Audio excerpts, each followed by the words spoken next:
big-time plays here by Steve Smith. Fox pumps up a three. Kenny Smith hitting the three. Here's Isaiah. Goal! Mr. Big Shot. Hello, everybody, and welcome to Open Court here on NBA TV. I'm Ernie Johnson. I'm so excited to be here for another round of these shows. And this is a great show because it's all about NBA champions, what it takes to be a champion. And to be on the panel for this show, you have to be an NBA champion. Are the champions ready backstage? Yeah. At least one of them is. Introducing a guy who went to the finals once and made the most of it, won an NBA championship with the San Antonio Spurs. Go ahead and walk out. I'm not going to talk very long. Steve Smith, you're the Iron Man of Open Court, as a matter of fact. Number two, the guy who, I guess he's the only guy on the panel who looks better without makeup. Rick Fox, a three-time NBA champion and 4 trips to the NBA Finals. I'm wearing makeup today, Ernie. Yeah, I know you are, for no apparent reason. I know. There you That go. hurts, right? LA, and I didn't cut it. Get a haircut. And I didn't cut it. Twice to the finals, got himself a championship ring. Chauncey Billups. Hey, you guys hold your applause, okay? You did that well, Ernie. I like that. Yeah, you like that? I even put an extra B in there. Yeah. Chauncey, how are you, man? I'm good. I'm good. Our fourth panelist. And he and I were talking just the other night.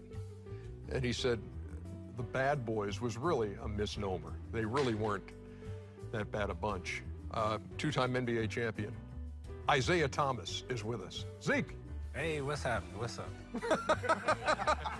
Don't you? I love these low-key intros. A guy who has worked with me for, I can't even count the number of years. Kenny, two-time champion, by the way, Kenny, the Jet Smith. Oh, What to do the Arsenio? What's up, Jet? How are What's up, you? gentlemen? What's up? Hey, what's happening, boy? What's up, champs? How y'all doing? Good. Good. So that's our panel for this show on champions. Oh. Shaquille O'Neal. Come on, big fella. 4 championship rings, 6 trips to the finals. Big Smooth? What are you doing, man? He's making circles. Okay. What's that on your finger there, by the way? One of my rings. Look at the size of that bad boy. Well, keep it down there on your, well. No, this is how we do it, Ernie. What's how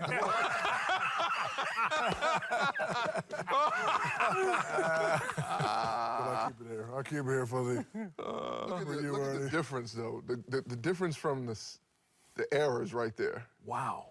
That's How many years apart is that? Or the fingers? Probably What? 4 years. 2 or 3? 4 years apart. No, 2 years. This is 2001. No. That one is. Because they stole one from us. Nah, we 2000. took one. Oh, you y'all in stole 04. one. Cut it out. Took that one in 04, We had a lot but go of ahead. turmoil on our team. Ain't our fault. So just exploited the turmoil. Yeah, exactly. I see some of you sporting your rings. Yeah, I got 2 class rings.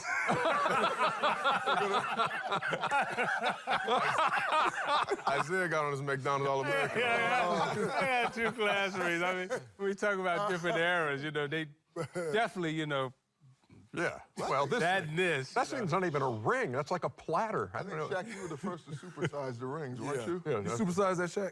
Yeah, I think Shaq was the first to supersize everything. yeah. No, because like it took us a while to get one. So like when they brought the first one, I was real disappointed. So I had to take it to my jeweler and tell my homeboy it up because I definitely couldn't walk in the club with that. But Smitty, what you got on there from when I San got this Antonio? one done, boy. Looks like a little class ring compared to that one. No, it's nice. It's nice. And Jet, you're not wearing Yeah, why? either of yours. Well, I gave my first to my brother, and my second to my dad. To Vince? Oh, no, my first to Your my brother dad. Vince? My first to my dad, my second to my brother Vince. Uh-huh. Because those are the 2 guys who helped me get there. So they walk around with it, and they do what Shaq does. Ah! Yeah. Look, hey. And yours is in a vault somewhere, I assume? Yeah, I wish my story was that good. I just forgot mine. Okay, well, we appreciate your honesty, and that's what we're all about here on. You have so many of them, you just Yeah, forget I mean, them. but when you're a champion, you don't have to worry. They know you're a champion. Well, the first real question, aside from all that stuff, is when you reflect on that night, when you do get the ring, what emotions are you feeling, and do you have any idea, do you know what the ring's going to look like, or when you open that box, is that the first time you're seeing it? Well, I think the guys in here are probably kind of the captains of the team. You kind of have something to do with the design of the ring, but you still, are anticipating that night, eagerly anticipating that night to open up that box in front of 20,000 and get that ring. Is it sappy or syrupy of me to say that, yeah, when you open that and you look at it, you reflect on all the work it took to get there, or are you just saying, yeah, that's nice? Which year are we talking about? Ooh, don't No, I'm just kidding.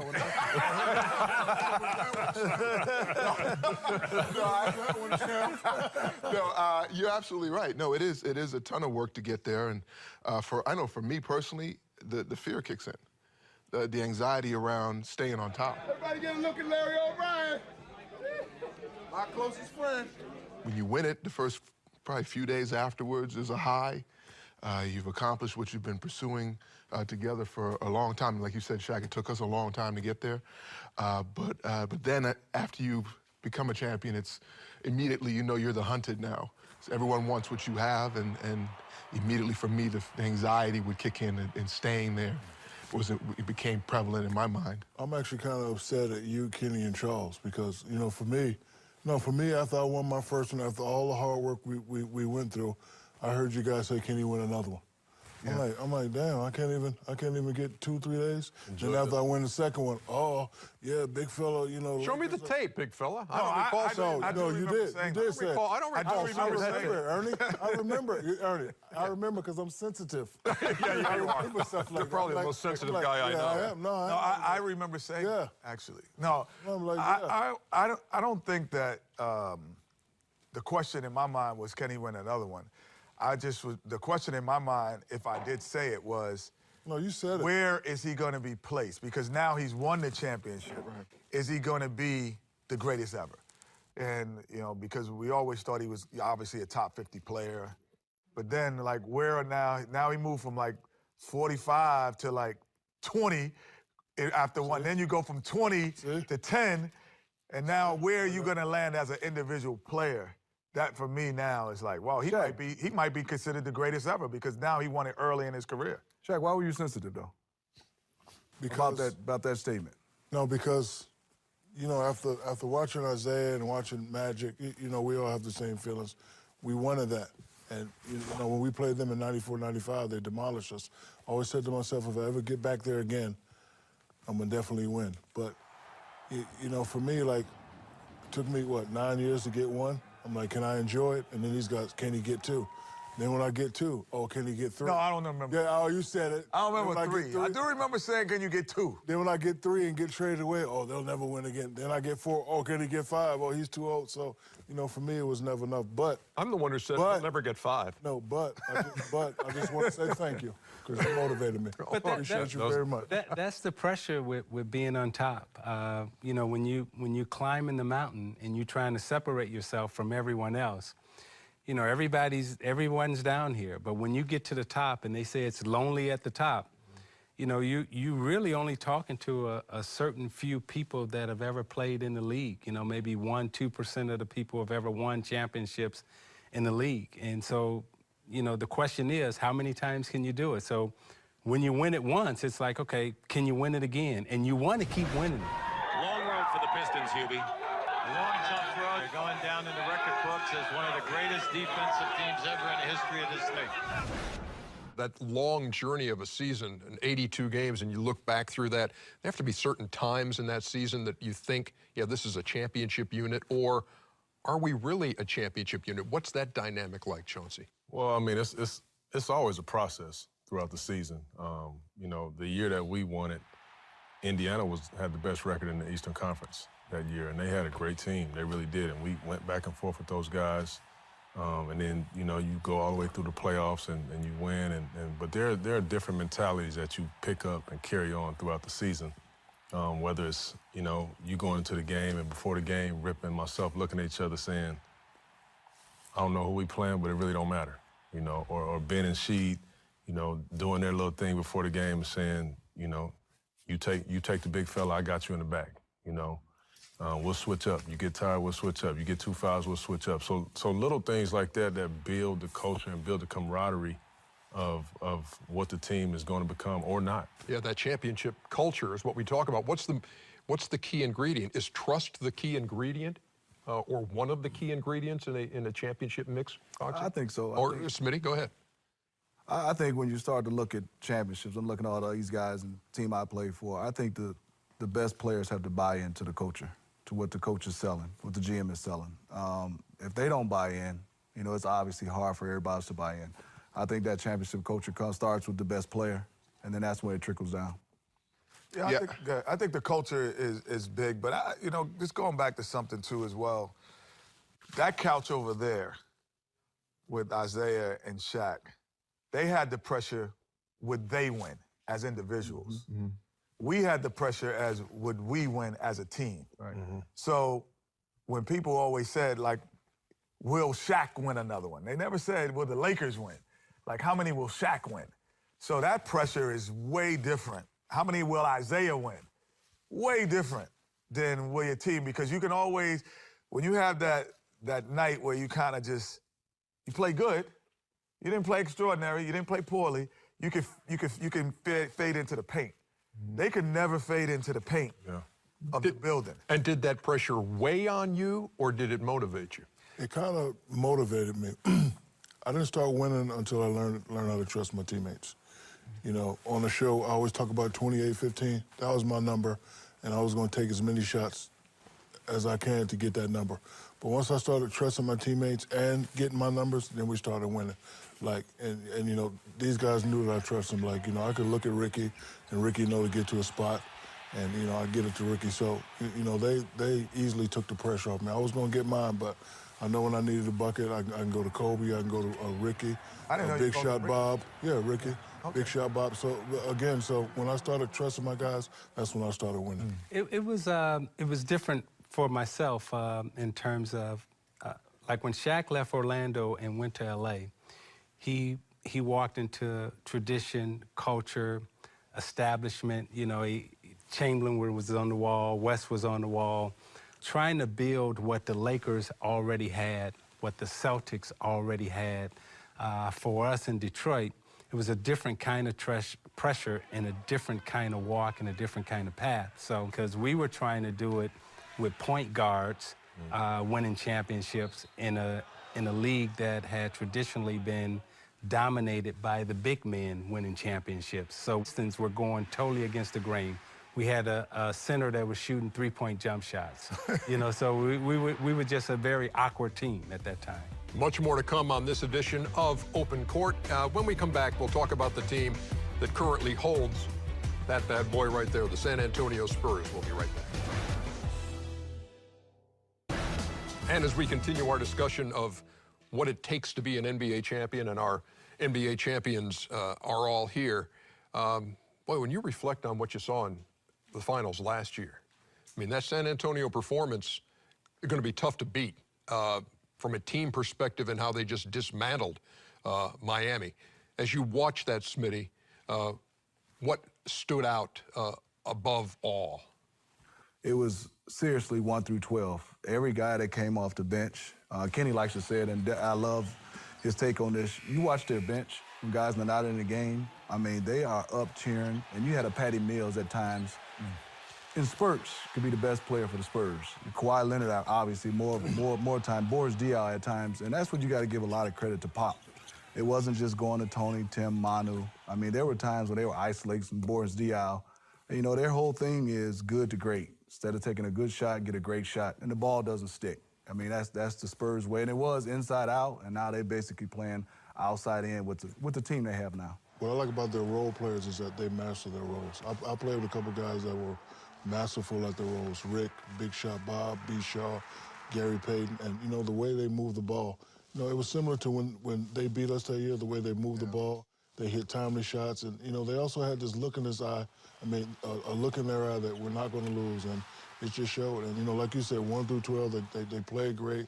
They hit timely shots, and, you know, Greg Popovich, you know, he's a master motivator.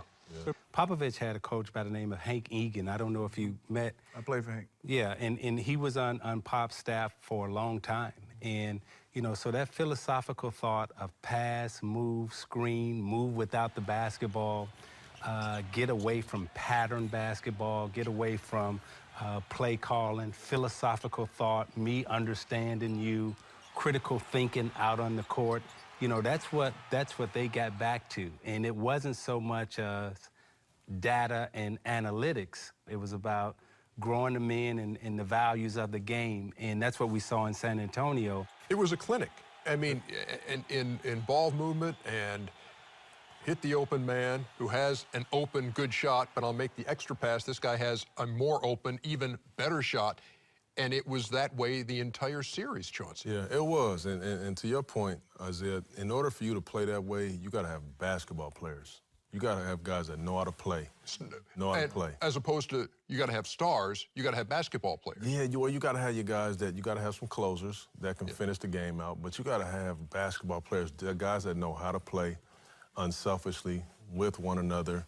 The great teams, as we all know, the great teams, sometimes the coach, he don't have to call a play for 4, 5, 6 minutes in a game because you're out there just playing basketball. You the hardest. know how to play. And not that they don't have stars. I mean, you got Tim Duncan, Tony Parker. Yeah, but it's different. They were utilized 12. differently. They were utilized differently. And now, today's, they said, well, we're going to give it to LeBron, or we're going to give it to Kevin Durant, we're going to give it to Westbrook, and we're going to pick and roll.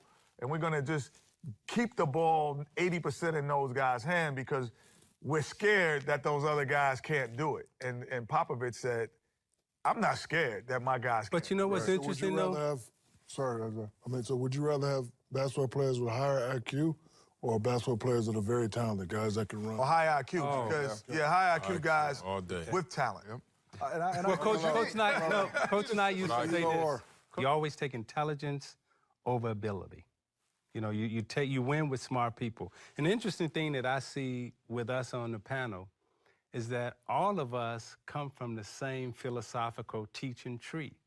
You know, you at North Carolina, Dean Smith, Coach Knight, passing game, Judd, passing game, San Antonio, passing game, yourself, Rick, Shaq. So when teams were playing against the Lakers and you had Phil Jackson sitting over there, you had Tex Winters sitting over there, you had that brain trust sitting over there, it was like, you gonna beat them? That's an excellent point. You got to play against that. Yeah, isn't it? Yeah. What's the point? And they really shoot. How are you going to beat them? I mean, you win with smart people. I've never been more proud of a team, nor have I ever gotten as much satisfaction from a season in all the years I've been coaching. To see the fortitude you guys displayed and coming back from that horrific loss last year and getting yourselves back in position and doing what you did in the finals. You're really to be honored for that. Well, let's get to Greg Popovich, your old coach. Number one, tell me what you saw in the finals last year, and then is there a change in the Pop we saw then and the Pop you played for? Oh, for sure, and that's why you have to say he's one of the best. I mean, when I played with the Spurs, it was David and Tim. We all spaced around, and you got the basketball to them, and you played off the double team. And it was 80-20, and when I mean 80% focus on defense. Pushing the guy to one way, push him into David and Tim, and it was all defensively. That's how you stayed on the court. Now you look at Pop now, and you kind of smile because he's definitely changed, Kenny. I mean, guys are getting up and down, pushing the basketball, taking a walk-in three. The ball had to go through Tim, had to go through David Robinson before, and I think he's changed with the evolution of his game. Great coaching. Also, and great coaching, like Tony Parker's a Hall of Famer? Yes. Would he be if he wasn't playing with Pop? Absolutely not. Probably not. No. That's my point. And it's by the way, obvious to see that. Right. He could be just a good player. How do you know that, though? But You would can't Pop, know, would 'cause it's Pop- certain skill would Pop set. be Pop without Hank Egan? I don't think so. You know, and that's where we miss. And you And then know, I think it's also like, will Pop be like Pop that guy should be if taught. David Robinson wasn't unselfish and allowed Tim Duncan to be the guy when he still could have been the guy. You got to have guys that, you know, are unselfish to be great, I think, to win championships. And the reason I say you can say that, Ernie, because when you saw Isaiah Thomas come in from college, you say, he's a Hall of Famer. We just got to see, remember we talked about how many rings will Isaiah win? We never said that about Tony Parker. Is it more a compliment to Pop then? Is it more because I think it's more that. I mean, I think Tony is, I mean, he's very talented and has a great career, but he's had the advantage and the luxury of playing for this one coach for his whole career and letting him grow into the player that he's become and changing the system, too, because he's gotten better, he's gotten older. He's a great pick-and-roll player, gets in the paint. You can't keep him out of the paint. He's had a guy that understands that and allows him to be who he is. So would you say... It might be different if it was someone else. So based on the question that you asked, Kenny, so is it fair to say that coaches make players rather than players make coaches? I would say coaches maximize your potential. I think sometimes it goes both ways. I agree. I think that players can showcase what a coach can do, but a great coach is always a great coach. But you do have coaches who will say, you know what, yeah, I look pretty brilliant given the cast that I'm working with, make me look pretty good. So I think it works. But I've seen guys coach Shaq that aren't in the Hall of Fame. And it won't be in the Hall of Fame. I don't, you know, me and Rick don't want to call guys out, but, you know, what made Phil... But you're about to. Not really. What made Phil great is he didn't panic. So, you know, you guys heard me say this many times. If the general doesn't panic, the troops don't panic. Like, you know, we'd mess up in the game and we'd be looking for Phil to call a timeout and he'd be like, I'm not bailing you guys out. Handle it. So, you know, we respected that. We learned from that. It helped us grow. Now, other coaches that we played for down by one in the timeout. Well, you know, Popovich. And you got Shaq. You know, yo, man, call a play. If you looked at the last 15 years or so, Pop, Phil Jackson, those two have pretty much dominated. Right. And they set the culture for each of those organizations, whether it's Phil in Chicago, Phil in L.A., now he's in New York, but the culture is set, I think, by those two men. And then it trickles down through their assistants, through the players.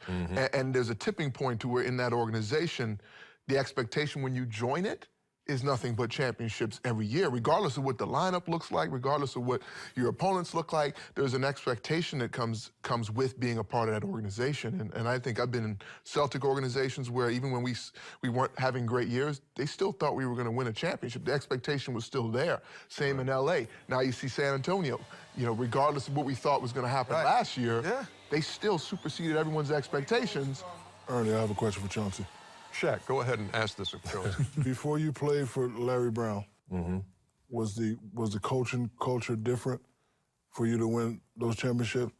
Let me explain why. Because me and Rick played for a couple guys, practice 4 or 5 hours a day, get to the Western Conference Finals, lose to Utah. When Phil came, practice 1 hour, we meditate. Phil had this instant that he said it was the cousin of cannabis, but it smelled a lot like cannabis. I would live in Denver. Yeah. And you were familiar with that smell? Of course I am. I'm a police officer. Excellent answer. No, but he'd come in, he'd make us meditate, you know, and it actually took us about, what, 4 months to get used to that? He'd come in, and it was completely different of what we were used to. Yeah. He'd come in, we'd meditate for about an hour with the cousin of cannabis, and, you know, he'd tell us to meditate, and he would always tell us to think about not making it to the finals, but think about winning that championship. And as we got used to it, it worked. I want to follow up on that. Can I tell you what? I'd love to hear it, and we need to take a break, but remember that thought, and it really wasn't a cousin of cannabis, it was a distant relative. It was called Sage. Phil, I need that Sage contact you got.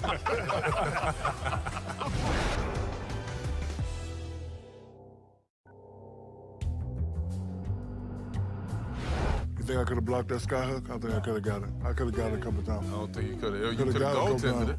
Huh? You just gonna block it when? On the way up? I could have got him, Zeke. When Kareem was like 22, 25, 27, the stuff that he was doing in this league, Shaq, he'd have been, I love you, and you know I love you, but he'd have been giving it to you. And we welcome you back to Open Court here on NBA TV. We're talking about championship teams. We've got a panel of champions, and we're going to test everybody's recall. I know in line here we have Chauncey to answer Shaq's question, which got derailed on the cousin of cannabis line, and then Isaiah wanted to jump in on that. So I think you were going to him on what, on Rick? Yeah, his question was a good one. I mean, I had my first 5 years play for 5 different coaches, 4 or 5 different cities, and then finally found a blessing in coming to Detroit, and then in turn playing for not Rick Carlisle first, but Larry Brown. And his question was, how different was it? I mean, the way my career had gone, I don't think none of you guys' career probably went like mine's at the start. And it was a big difference, playing for Larry Brown and coming in there, and practice was different. The field was different. He had championship aspirations for our team, and that was different. Not making the playoffs, maybe go second round this time or Eastern Conference Finals this time. It was championship, period. And that's all we talked about. That's all we prepared for. And it was just different. And it changes the mindset and the trajectory of the team in an instant. When that coach comes in, you be like, oh, we're going to win it. You know it right away. Absolutely. Because what they have to do, and Rudy T did this, honestly, he was able to make everyone feel the same way every day. Like, a lot of coaches, they don't have that consistency. They say, okay, no one's above the team. We have to stay together. We got to lock arms. And as soon as there's some adversity, he pulls the arms apart because he'll make a decision that pulls the arm. But the great coaches don't care if they get fired. They don't care if they get a raise. They don't care if they're coaching in a rec. They're going to have the same philosophy if they're coaching a third-grade team or an NBA team, and they're going to stick with it. And the biggest thing, Kenny, and players love that. You're right. And great players want to be coached. I think the greatest coaches coach the best players the hardest. And that's been my experience, and I just believe that. And you look at Popovich right now. I mean, he is on Tim Duncan and Tony Parker worse than anybody else. Shaq will give it to you, right? But you got to fight you. Yeah. If you don't fight you, as a great player, Shaq, did you not respect the coach as much? I would have to say yes. Phil stayed on me. Phil was really a master psychologist. He would interview you a couple hours, pass out books on, what type of person he thought you represented. He gave me a book on Friedrich Nietzsche. You probably don't know about Friedrich Nietzsche because you went to UNC. So let me give you a Nietzsche quote. Yes, Nietzsche was so crazy that he actually was a genius. So that's how Phil thought of me. He thought I was crazy, but he thought I was a genius. So Phil knew what buttons to push to tick me off. He knew what buttons to push to tick Rick off. Like, I remember one time he didn't play Rick for like 4 straight games. But then when he played Rick went on a roll. So he was definitely a button pusher. But you're right. Like, if you didn't tick me off, then I really didn't respect you. And I couldn't play for you. And you pushed him every year. We pushed, and you particularly pushed him more and more. Yeah, more and more. By year 4, I think we thought we knew the triangle better than Phil. Yeah, which got us in trouble. Isaiah, I appreciate your patience because you've been sitting on a thought for a while. No, it's all good. But go. Well, it's all good because it basically, reinforces what I was thinking in terms of the great coaches. They teach from the neck up. They're more about teaching you the game of life and applying the game of life to the basketball court. You know how they always tell you strive to be the best you can be and try to get everything out of yourself that you can as a basketball player, your potential. This is what it means. It means that I got the best out of myself as a small guy in this league, and that's all I can ask for. The bad coaches, they only teach you from the neck down. They only concerned with your jump shot, with your inside pivot, with your pump fake, and That's a good point. The name Kawhi Leonard. Everybody talked about, this guy's on the brink or this guy's really got some skills. I mean, he sneaks up on nobody the rest of his career. Thanks for pushing me. Oh my God. Oh my God. That's what it's a crazy feeling. That's what it's about, baby, right? Yes. You earned it. You earned it. And I think that's a testament to the Spurs system. I think what they do better than most teams is develop. If you go to one of their practices or even watch them before the game, you're working on the shots that you're going to get in a game. You're going to shoot a corner three all the way up to that little breaking part. Most guys are not allowed in the Spurs system to shoot a top of the key three. And I think also just working on his jump shot and Pop giving him confidence. The trade was George Hill for Kawhi Leonard. Now, if Leonard is with the Indiana Pacers, you know, is he the Leonard that he is with the San Antonio Spurs? You know, I don't know. Yeah. You know, because at that time they had, you know, they had Paul George, Danny Granger, you know, Granger, still there. you know, so, you know, now he's with San Antonio and he gets a chance to develop. He gets a chance to find out who he is. When he was in San Diego playing at San Diego, you know, I think they went to the Sweet 16 or the Elite Eight. They made a run. Yeah, I mean, so you knew he was a good basketball player, and you knew he was a great basketball player, but you just didn't know quite how he fit. And in the systems of pass and game, read and react, you are looking for the players who don't fit the constructed box of point guard, shooting guard, small forward, power forward, center. You're looking for those interchangeable, versatile parts that you can plug in. Now, can they fit those boxes when they need to? Absolutely. But can they come out of those boxes? Chauncey Billups, 1 or 2. I don't know which night you want him to shoot. Pop understands, and to me, is like, everybody in the NBA has been a star before. Like, they just can't be stars over long periods of time. So he could take a guy, say, for 3 games, 4 games, your role is increased. And he's going to trust you because, like, Ginobili has been a star, not NBA, but a superstar internationally. So when he comes to the Spurs, I remember asking him, I said, what's the hardest thing? He said, being a role guy. Because he's used to being the star with the ball. Everybody Kenny has been that. He's the 6th man. Exactly. You tell Ginobili coming from Argentina and he's drafted by some other team in the NBA. Oh, he's rolling. You gonna be the 6th man? No. Dude. But Zeke, I think Get me out of here. That's really Popovich. That's how great and clever he is, because you say, yeah, he should be a starter for my team, but I can bring him off as a 6th man, and now I can put the ball in his hands. Now he's running every pick and roll, making every play because Tony Parker's watching. So really, I mean, it's a 6th man, but it's really a 3rd option. When we come back, so you win the title, and now the target's on your back. What's that season like? These guys all know, and we'll talk about it when we come back. Those guys have ate they fish, they pasta, they steak, they went to bed. they went to bed night before, you know, at 8 o'clock, 8:30. They've studied all your moves, and you just can't match their energy and their intensity for 82 games.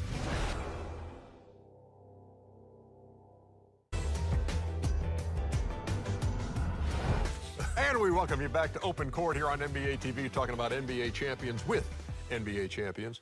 So you win, and you get your rings, and the season begins. And then the target is on your back. And every time you take the floor, it's one of the biggest games of the year for the other guys. How difficult is that in the course of a year when you may not be feeling it one night, but those other guys who were 14th out of 15 in the conference the year before are loaded for bear and waiting for you? Every night you play, you go into the opposing team's building. Those guys have ate they fish, they pasta, they steak, they went to bed. they went to bed night before, you know, at 8 o'clock, 8:30. They've studied all your moves, and you just can't match their energy and their intensity for 82 games. So some nights you're going to get caught. And this was the beauty of Chuck Daly for us. At the start of the season, he asked us this question. He said, do you think you're good enough to go in anybody's building and win 1 game in a playoff series? And we all, to a man, said yes. He said, then home court is not that important to us this year. Let's make sure we get our rest and we stay healthy. So that second year, we didn't finish with the best record in the league. Actually, Portland finished with the best record. And, you know, we had to go out to Portland, and it was a 2-3-2. You know, so it was different, you know, but you can't match everybody's energy every night. So some nights, you know, you lose by 20. You know, the coach takes you out early. You know, you're down 20 in the third, and he just throw in the towel and say, okay, we'll save it for the next night. You know, for us, we lived in a cute city, so the only problem... Cute city. Very cute city, so, you know, guys are coming to training camp, you know, doing things different. You know, but we were also the type of team that we would have to get mad for us to get back on track. So, you know, the second one was very difficult. The third one was very difficult, but we had so much going on that... In the regular season? Yeah, in the regular season. Yeah. We had so much going on in the regular season that it only took one or two things to just, you know, get us really, really, really upset, and then we would, you know, always gel at the right time. But I think we would create a lot of... adversity for ourselves to keep ourselves entertained. Yeah. At the end of the day, you know, when I look back at it, because the first one took a lot of focus, it was probably our hardest one to get. And then once that happened, we were pretty confident about ourselves. We understood we had a good system, we had great players, stars, we had great supporting cast, but in the midst of facing 82 games in the regular season, if it wasn't a team that we thought we'd have to face down the road, we'd have a slow start. We'd come out the gates, you know, short in the first quarter. But then, you know, we'd eventually gather ourselves up. But and we were so good that, you know, we could be down by 15 in the fourth quarter and then come back and spank them. Come back and spank them real good. Show that clip, Ernest. Show that clip, Ernest. Why? 15. Why? Portland has 3 timeouts left. The Lakers have 2. Bryant to shot. Because you always say that I fouled him and I didn't foul him. You know, the same way it works against you, that your target is, it actually helps you some nights. Because if you get to the fourth quarter and you're up 9, teams would think they couldn't come back. Because they're going to a championship team. They're not going to make those mistakes. And you wouldn't a lot of times, but it actually worked in your favor. But I always thought the hardest part about this, because we were a 6 seed the second year and won it. 6 seed. 6. Yeah, with no home court advantage, no round. Every round started on the road. So you talk about, can you win a game on the road? We used to, one time I got off the plane and we were in San Antonio and I was like, ooh, it's good to be home. We played for Houston, so Dream was like, oh, that's a good way to look at it, Kenny. But the hardest part for us, the second year, when training camp start, the guys who weren't used to a lot of attention, getting a lot of attention, and they came in with shades on the bus, headphones on, not paying attention, and where those were like your dirty guys, like that, just going like, they're going to run through walls, you know, because some guys just can't run through a wall because they're playing too many minutes. Kenny, what shades did you prefer, by the way, Kenny? What's that? Which shades did you prefer? I was a Gucci guy. Oh, okay. But, Kenny, did y'all come in and practice different? Was it a different philosophy for you guys practicing? It was different for those guys because those were the guys that not everybody. They would push you in practice as you was a starter. They stopped pushing you. Yeah, earlier Shaq mentioned we used to only practice for an hour. I was like, I don't know what practice this was, but, you know, the stars carry the load. So, yes, Shaq needed to be on the treadmill at times or just resting because he had 3-4 guys on his back most of the time. And, you know, and the supporting guys like myself. Thanks, Phil. So you had me too, hour practice. 2.5 hour practice. But that's what it was. That's what it was about. Yes, sir. It was about knowing your role, too. It was about knowing what you did to support a Shaq and a Kobe, and at the same time, know that regular season grind was about the rest of us stepping up and at times having to play bigger, and then maybe we would have to do in a playoff stretch. But yeah, you know, you're absolutely right. When we showed up and actually showed up like champions for 2 quarters by the halftime, we could be up by 15 and 20, and more times than not, the rest of those teams would just pack it in. Especially because we were in L.A., because they're thinking, okay, they start star watching, gazing, thinking about where they're going. For the next show, we're going to definitely have to split these two up. That's for sure. It's funny.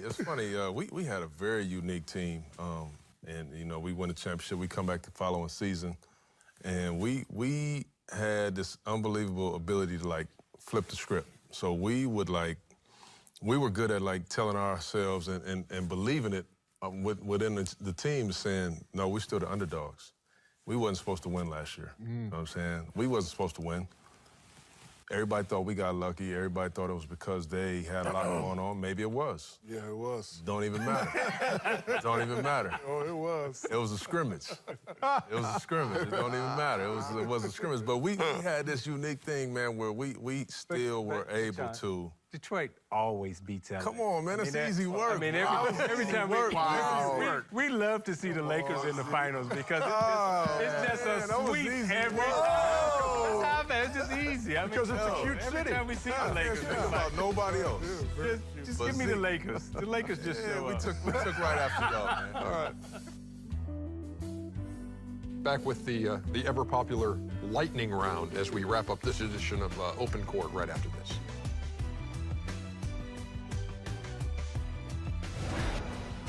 So Danny bleeding, champagne burning. He's like, yo, man, you bleed. So, he had to get stitches, but it's a fun time.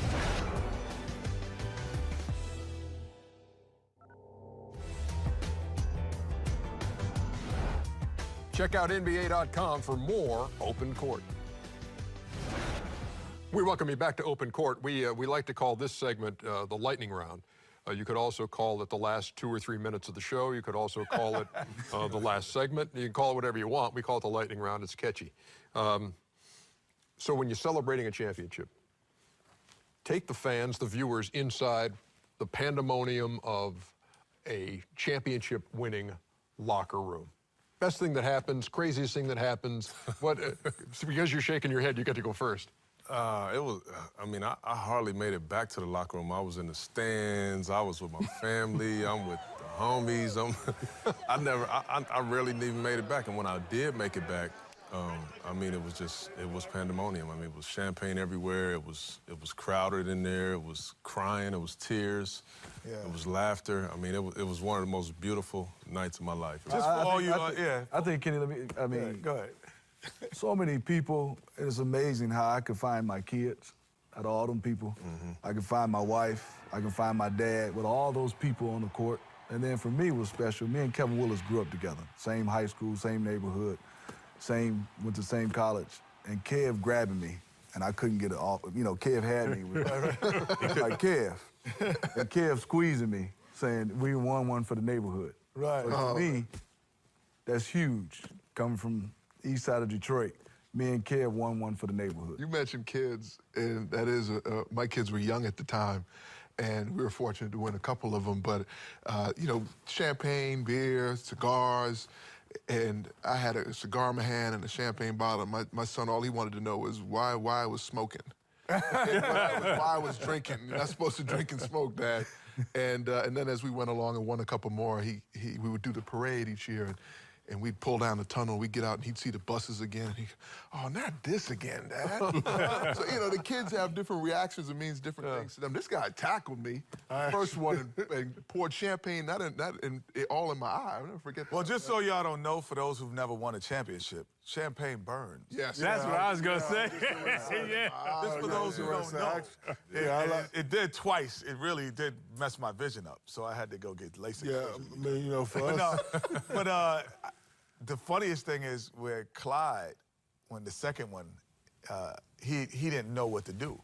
So he went, the PR person grabbed him and took him to the interview room. So we're all in the locker room with the champagne. It was like, where's Clyde? Guys who played on that team. Hold on, he ain't get his champagne. That's his first. That's his first. That's his first. Yes, sir. His first. Okay. I had to come get you.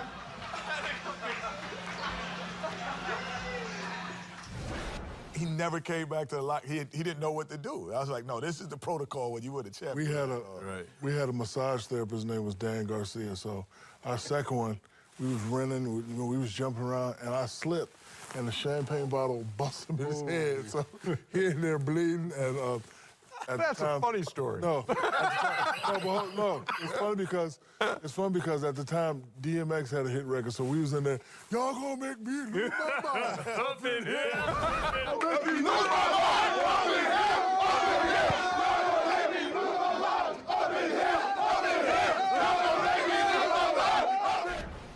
So Danny bleeding, Champagne burning. Rick was like, yo, man, you bleed. So, he had to get stitches, but it was a fun time. Isaiah, you avoided getting anything on Chuck Daly's suit, right? No, I was pouring champagne on everybody. I was happy, and I remember, like Steve said. That song you sang, what was the song? Heaven must be like. That's exactly how it felt. Do it again, bring him. Must be like. Bad boy remix. Bad boy. I'll never forget. That's what I remember about you, singing that song. A place where I can find happiness. A place within your loveliness. And on that note, we wrap up this edition of Open Court. We'll see you next time on Open Court.